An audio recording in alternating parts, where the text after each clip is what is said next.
um coração para amar, para perdoar e sentir, para chorar e sorrir. A paz do Senhor esteja conosco. Olá, meu irmão e minha irmã. Começamos mais um programa Um Coração para Amar aqui pela Paróquia Santana de Lavras. E no programa de hoje eu recebo o Munir Murad, que vai falar para a gente um pouco sobre a Bíblia, que nós estamos no mês da Bíblia. Nós vamos entender mais um pouquinho sobre este livro da sabedoria. Muito obrigada, Munir, pela presença aqui no nosso programa. Eu é que agradeço o convite, Lisa, e é um prazer enorme estar aqui hoje participando do programa e podendo, mais uma vez, estar participando ativamente da nossa paróquia. Munir, a gente falando da Bíblia, como eu disse, a gente está no mês de setembro. Este livro, como que ele foi escrito? Como que ele começou a ser escrito? Olha, nós não temos uma data precisa,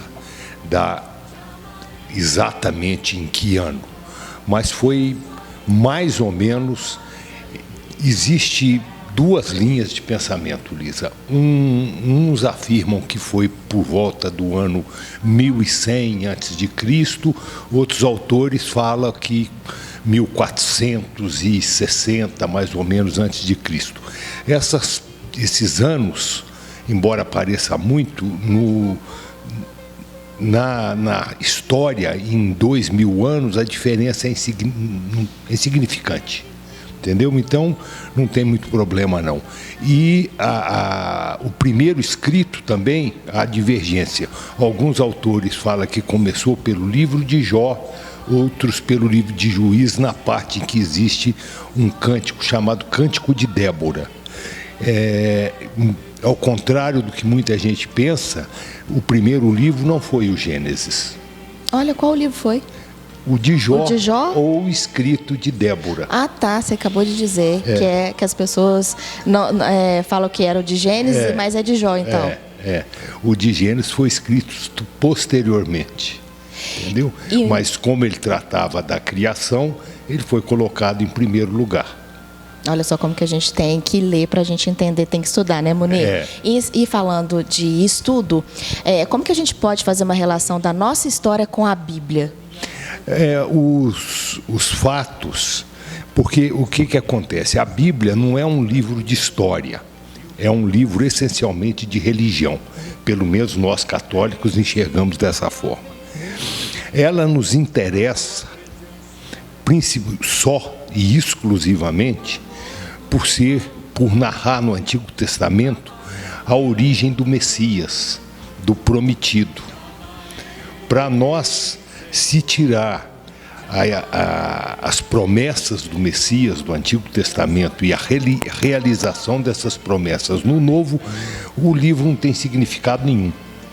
Não faz parte da história humana nossa.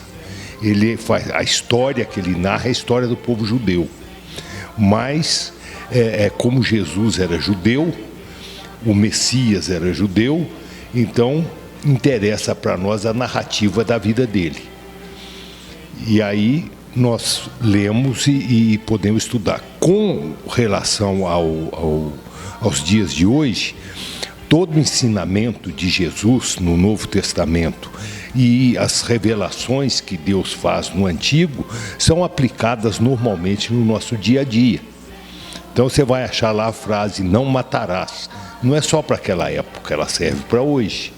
Ama o próximo como a ti mesmo, não é só para aquela época de Jesus.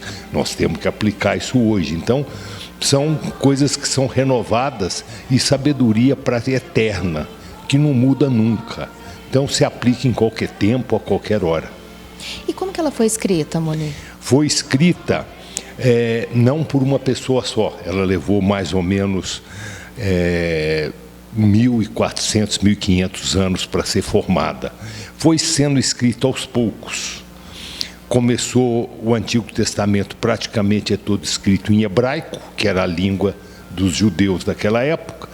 Então ela foi, cada pessoa, tipo Moisés escreveu uns trechos, Salomão escreveu outros textos, o rei Salomão, o rei Davi escreveu, Profetas como Isaías, Jeremias também escreveram partes, e depois isso foi sendo anexado a um livro só no decorrer do tempo, formando primeiro uma Bíblia chamada Bíblia Hebraica, que é o cânon, a lista de livros que forma essa Bíblia Hebraica.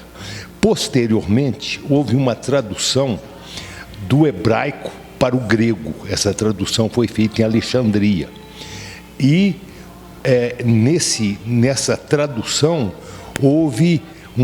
anexou-se a essa lista de Alexandria mais alguns livros.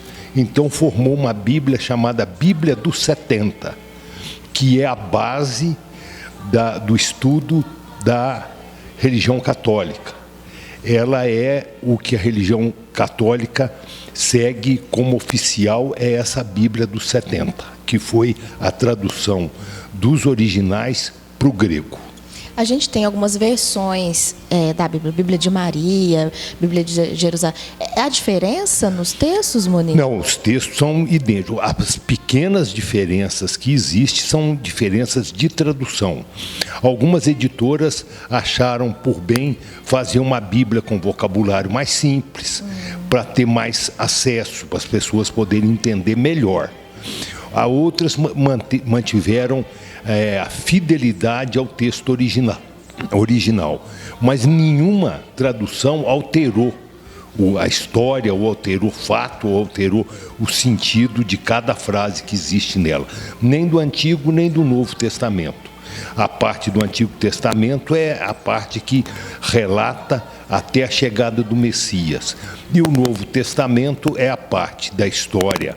História não é um livro de história, como eu já disse, que narra os fatos e as palavras de Jesus. Principalmente é um livro que narra as palavras, e depois as cartas de São Paulo, as cartas dos apóstolos.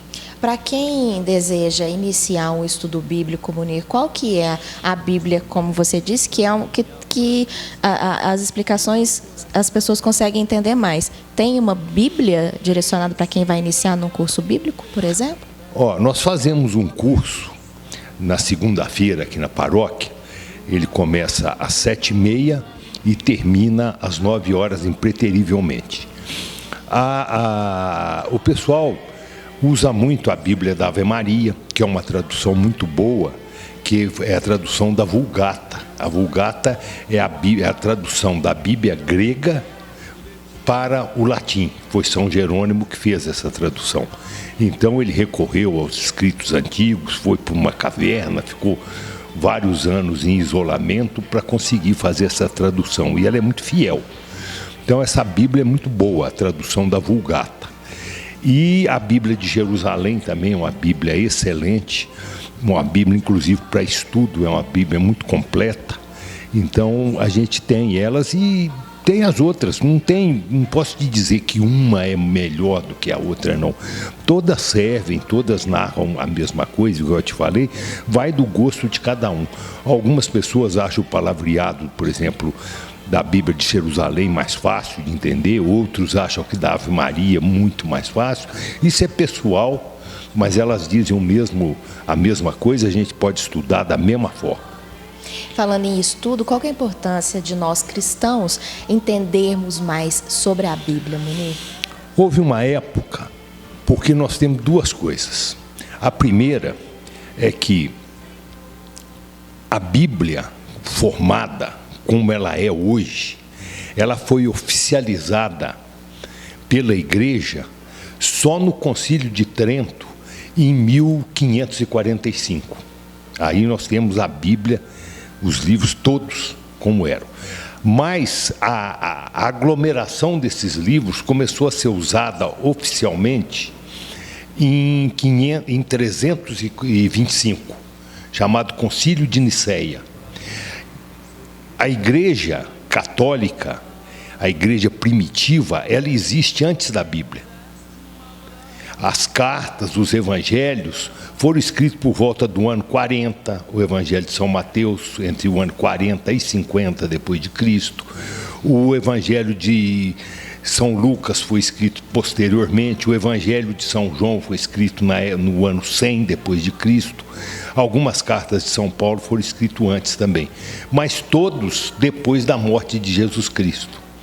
Então, as primeiras comunidades católicas começaram a reunir com os apóstolos antes da existência do Novo Testamento. Existia só o Antigo. Olha só. O Novo não era formado. E a igreja se baseava em quê?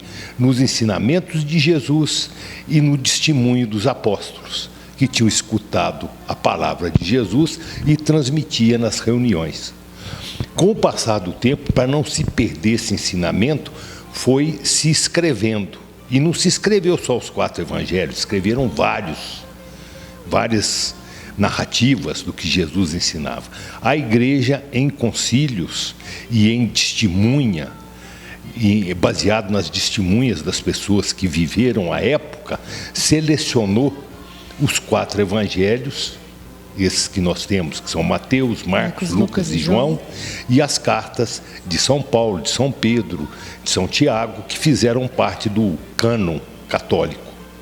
Então, esse cânon católico, ele foi juntado, vamos dizer assim, esses 27 livros do Novo Testamento, no Concílio de Nicéia, em 325. Até esse período, usava-se os livros, usava-se os escritos, mas não tinha nada oficial, como um livro de igreja. Se vocês quiserem seguir a igreja, o livro que narra é esse, não existia isso. O Antigo Testamento já era oficial para a religião judaica, que no templo deles era lido diariamente e sistematicamente. Então, para o judeu, ela só foi ter importância para nós quando a Igreja Católica unificou ao Antigo Testamento o Novo. O Novo. A Bíblia é a nossa essência, a nossa origem.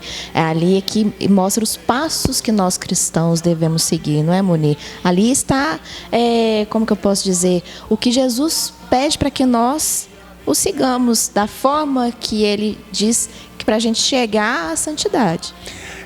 Não tem dúvida que ela tem uma participação violenta e extremamente necessária.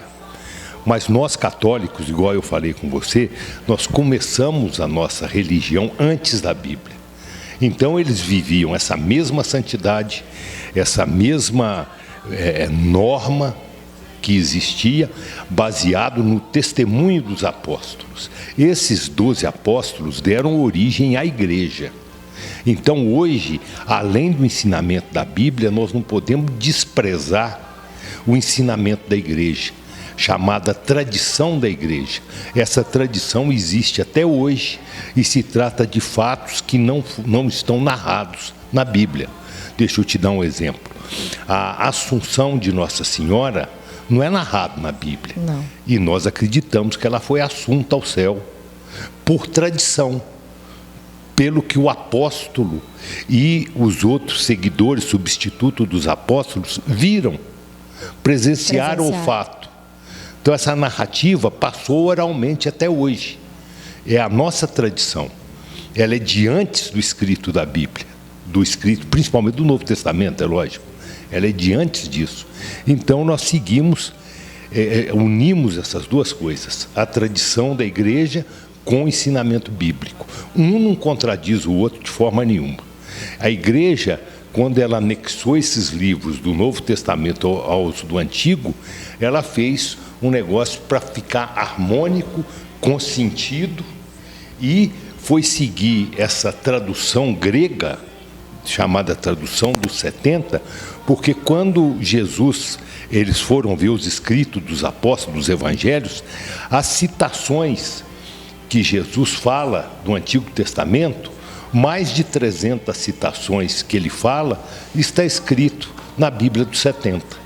Então a igreja achou por bem seguir essa Bíblia, que já era a seguida pelos apóstolos. É muita coisa que a gente tem, é muita, como posso dizer, muito conhecimento que a gente tem dentro desse livro, né, Munir? Muito. Eu acho que é o livro dos livros. É o livro, é a base. É o livro mais lido pela humanidade, é o livro mais impresso pela humanidade. Se você juntar as duas traduções, a Bíblia hebraica, que é a primeira, uma lista de livros mais curta, que ela foi originalmente toda escrita em hebraico, com a Bíblia dos 70, que é a tradução da hebraica, com alguns livros escritos em grego. Então, se você somar as duas impressões, os dois registros e tal, é o livro mais vendido e mais lido na história da humanidade. Nossa, e que livro, né? É um livro que serve, principalmente a gente tem que entender que não é um livro de história, é um livro de religião. Para nós católicos, é um livro que ensina o comportamento e a religião católica. Nele, a igreja confirma todas as suas práticas. E para você entender o que o livro ensina para nós, é preciso fazer um estudo, né, Munir? Porque às vezes a gente lê, até no programa que nós fizemos com o Jorginho, até que é seu aluno aqui no curso bíblico, a gente estava falando, ele falou sobre uma partezinha que às vezes a gente nem imagina, foi de quando Jesus entrou montado num burrinho. Por que montado num burrinho? As pessoas acreditam na humildade de Jesus, não que ele não passava isso, mas é porque os reis chegavam em um burrinho. Então, assim, pequenas coisas que às vezes a gente não consegue entender por falta de conhecimento, de fazer um estudo corretamente sobre a Bíblia. O jumento, no Antigo Testamento, se você olhar no livro de Reis, você vai achar o rei Davi, já constituído rei, montado num jumento. O rei Salomão, filho dele, no dia da sua unção, ele é levado também para ser ungido pelo sacerdote, montado num jumento. Jesus, da mesma forma, entra em Jerusalém montado no jumento, demonstrando o poder real que ele tinha. Ele realmente era descendente do rei Davi e ele tinha direito ao trono, ele era de origem nobre. Agora, os dons, vamos dizer assim, honestidade, bom caráter, humildade, ele tinha isso pleno e em harmonia. Jesus é a perfeição do homem.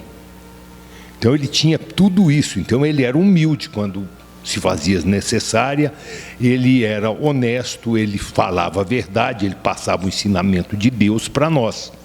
Então ele tinha isso em posse total. Então isso que é a palavra que nós temos que entender. O Novo Testamento, muita coisa que existe nele é reflexo do Antigo. Então você tem que conhecer mais ou menos as duas partes. Às vezes você lê um livro do Novo, mas você tem que saber o que aconteceu no Antigo para você entender realmente melhor, que Deus quer falar com você. Entender melhor. Então, se você quer realmente aprender mais sobre religião católica, você teria que ler esse livro. E a Igreja Católica, diferentemente, ela tem uma orientação de como ler esse livro, para você não pegar, começar a ler e começar a interpretar do jeito que você bem entende. Porque ela só tem uma interpretação. Ela tem a interpretação oficial da Igreja, que está num documento do Vaticano, do Concílio do Vaticano II, chamado Dei Verbum. Então, a interpretação oficial, esse documento, nos ensina como chegar a ele, para cada um não fazer uma interpretação a seu bel prazer. Entendeu? Quem colocou esse tipo de interpretação, que o Espírito Santo agiria em cada um independentemente, e a pessoa podia interpretar como lhe fosse ensinado, revelado, Martim Lutero. Falou que cada um podia entender como quisesse. A religião católica não. Ela fala que nós temos um sentido harmônico para entender a Bíblia. E isso tudo você pode participar do curso bíblico aqui na Paróquia Santana de Lavras com o Munir. Como só reforçando, né, Munir? O curso acontece toda segunda? Segunda-feira, às 7h30 até às 9h. É um curso com a permissão, é lógico, do padre Cristiano, aprovação de todos os padres da paróquia. A gente faz tudo para tentar passar a doutrina mais pura da igreja, e ninguém, principalmente eu, me isento de conhecer tudo e de saber tudo da Bíblia. Quando sai alguma pergunta que eu não sei ou que eu não tenho condição de explicar satisfatoriamente, eu não tenho vergonha de pedir para trazer a resposta na semana seguinte, de fazer um estudo mais aprimorado, para trazer alguma resposta que às vezes fica com pendência. Porque, só a título também de curiosidade, eu não tenho nenhum curso especializado em teologia ou em exegese. Eu aprendi com um amigo meu, muita gente conhece, ele já é falecido, o nome é José Haddad. Eu comecei a aprender com ele, ele me ajudou muito, e o que importa é que ele me passou uma forma de pensar, uma forma católica de pensar. E é o que eu tento passar no curso. Em um ano e meio, que é o tempo que dura o curso, ninguém vai sair de lá expert em Bíblia, mas vai aprender a pensar como a igreja ensina. É o que devemos, né? É o que precisamos. É exatamente isso. Ô Munir, muito obrigada então pela sua presença aqui no programa Coração para Amar. E volte mais vezes para conversar com a gente sobre a Bíblia. Eu acho muito importante a gente levar um pouquinho de conhecimento para as pessoas que nos acompanham pela internet, já que a gente vê tanta coisa, como eu sempre digo aqui, a gente vê tanta coisa nesse mundo aí das navegações de internet, né? De coisas ruins para as famílias, para os jovens, para toda a humanidade. Então levar a palavra de Cristo é sempre uma satisfação para nós. A satisfação é toda minha, foi um enorme prazer poder estar aqui participando e podendo contribuir com algo que eu acho que é muito bom e necessário para todas as pessoas. Foi muito prazeroso poder vir aqui. Eu agradeço. Eu te agradeço. Muito obrigado, Munir, mais uma vez. Que é isso. E o nosso programa Coração para Amar fica por aqui. A gente volta na próxima semana com mais um Coração para Amar para você. Fique com Deus e até lá. Um coração para amar, para perdoar e sentir, para chorar e sorrir.